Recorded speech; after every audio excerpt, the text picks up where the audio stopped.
hommikust lõunat ja õhtut te vaatate SK Reporterit. Praegu võib aprill olla, aga aprill ei ole detsember. 14. detsembril võttis iga-aastase jõululaade asemel aset hoopis jõulupäev. Juba kell 12 hakkasid õpilased tööle, et maha müüa kõik enda valmistatud maiustused, mänguasjad, kaunistused, maiustused ja kõik muud. Jämm, ma armastan maiustusi. Müügilaudade kõrval said õpilased kastuda töötubadesse. Need olid toad, kus tehti tööd.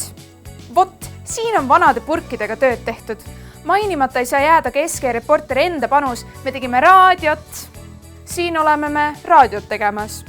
Kogu üritus oli lõbus, sündmuste rohke ja tõi välja hiilgavalt selle, kui vahva meie väike kool on. Tõotan truudus Sindi gümnaasiumi lipule, väärtused, mille ees seisame, vabadus ja õigus kõigile. Tõotan, et see on alati Sindi gümnaasiumi endast ette.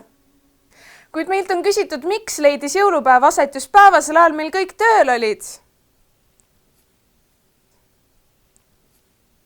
Meie kooli õpilaste loovust ja annet oli näha näitusega eesti keele klassis, kus seina ehtisid gümnasistide poolt valmistatud säutsud. Alates mõtlema panevatest poliitilistest arusaamadest kuni südamlike mõtisklusteni meie kultuuri ja inimeste üle. Need plakatid jäädustasid Eesti olemust läbi meie säravate ja andekate õpilaste pilgu. Olgu see siis positiivsete muudatuste propageerimine või tänu avaldamine meie riigi ilu eest. Iga säuts peegeldab meie õpilase kirge ja uhkust Eesti vastu. Eesti Vabariik on väike. Me peame hoidma seda, mis meil antud on. Tal on vaste ka siin olemas. Õpetaja Eedi eestvedamisel muutusid moosiminutid suurejoonelisemaks kui ühelgi eelneval aastal.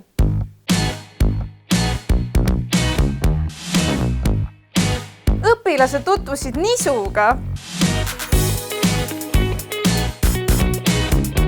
Oli väga meeleolukas ning informeeriv õppepäev. Kahju, et mina järgmiseks aastaks siit läinud olen. Kena!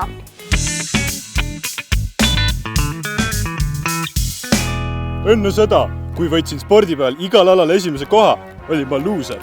Kuid mu elu muutus drastiliselt, kui hakkasin iga päev 2 tundi oma koduhoovis roomama.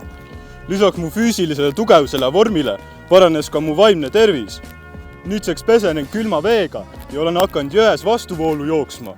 Minu vanaema ütles, Kogins, sa näed välja nagu Chuck Norris. Ainult trenni tehes saab kasvada ja areneda.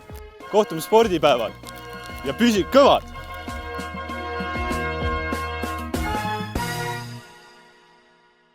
Mul on nii kahju, et ma teiega hüvasti pean jätma. Järgmise korrani!